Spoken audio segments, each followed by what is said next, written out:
all the learning is happening. My name is Tobega. Thank you so much for tuning in. Don't forget to like, comment, and subscribe. We'll be looking at a grade 10 business studies topic, which are forms of ownership, but for the purpose of this video, we'll only be looking at sole trader.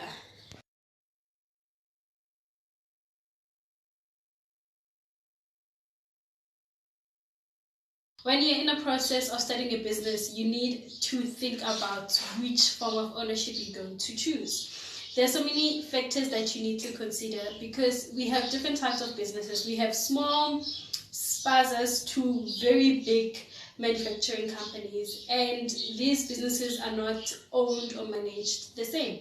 Some businesses are owned by one person, two people, some are owned by 10 people, and some are owned by the government. Each form of ownership has unique characteristics, advantages and disadvantages. So it also depends on the type of a business that you want. If you're an individual person and you want to start a business, you have to have a few things that you have to consider.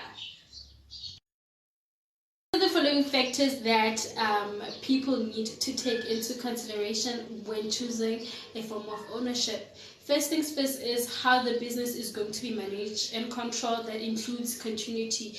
That is, will the business continue if an owner dies or retires or is declared insolvent? And then also they need to take into consideration capital, who is going to contribute capital and how they'll be able to get the capital, and also the risks, whether there's limited liability or unlimited liability, as well as how profits and losses will be divided. Is a sole proprietor. A sole proprietor is sometimes called a sole trader, which is a business that is owned and managed by one person. These businesses are normally small because of their limited capital contribution and resources. Remember that capital is contributed by one person. So examples of sole traders include hairdressers, plumbers, electricians, retail shops such as bakery, amakota, laphayana, namagwinya, amasud vendor, abomkhozi. Those are our sole traders. Now let us look at the characteristics of a sole trader or a sole proprietor. Number one, it's the simplest and oldest form of ownership. It's simple because you can just wake up in the morning, cool time. You don't have to sit down with the person and explain to them the vision, the dream. You can just do that alone. Also, it's easy to establish. Unlike other forms of ownership, there are few legal requirements. The owner must give notice of his intention of starting a business on the newspaper, in the Gazette. There is lack of continuity because the success or the continuity of a business is linked with the lifespan of the owner. So if the owner falls sick or dies or is unable to conduct business, then the business might not continue. The assets belong to the owner, so everything in the business belongs to the owner. There is unlimited liability. That means that if there are debts in the business, the owner's personal belongings may be used to pay the debt of the business. All the profits belong to the owner, so the profits are enjoyed by the owner because he is the one who contributes to the capital, and he's the one who suffers the losses and takes the risks, so he enjoys all the profits. There are no special requirements when the owner wants to close the business, so you can do that as long as you give notice of your intention of closing the business to the Insolvency Act, which protects the rights of creditors. To establish and grow the business, the owner can obtain capital by using their personal savings, or they can borrow money from friends or relatives or from the bank. Of a sole proprietor or sole trader.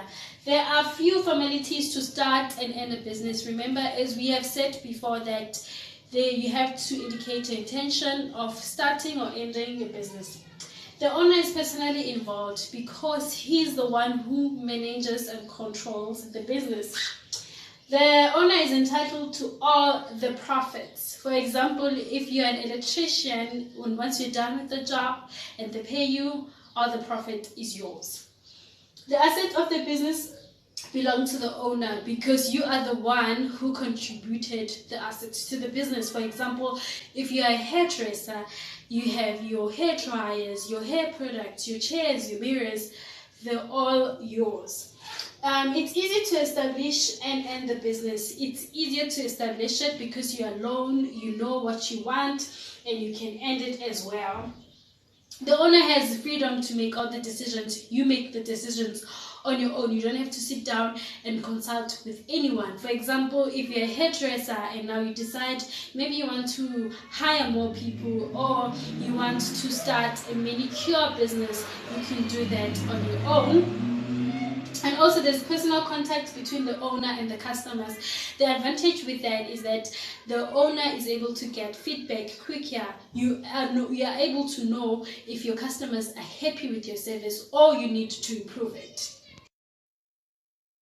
Let's look at the disadvantages of a sole proprietor.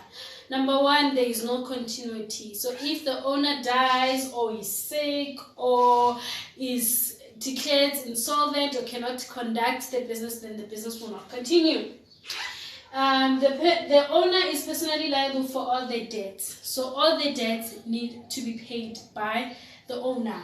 And if the owner cannot pay their debts, then his personal belongings may be sold. His car, his house might be sold to pay for the debts of the business.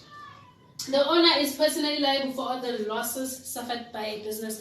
For example, if there is a break-in the business and the business is not insured, the owner would have to replace the items which were stolen. The owner is responsible for providing the capital, which may be difficult sometimes because it might be hard to get all the capital that is required for the business to function. And if the owner does not have enough knowledge or experience, the business might die, because remember that the owner is the only one who makes decisions, and sometimes the owner is only skilled to do what they have to do, but they don't have knowledge or skills in managing a business. So it might be difficult for them to manage a business, and if they can't, then the business will fail.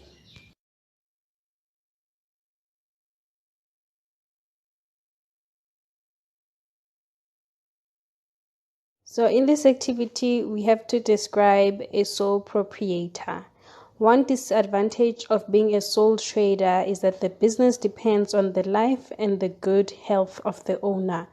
List at least 3 more disadvantages. 2. What formalities and procedures does a sole proprietor need to follow?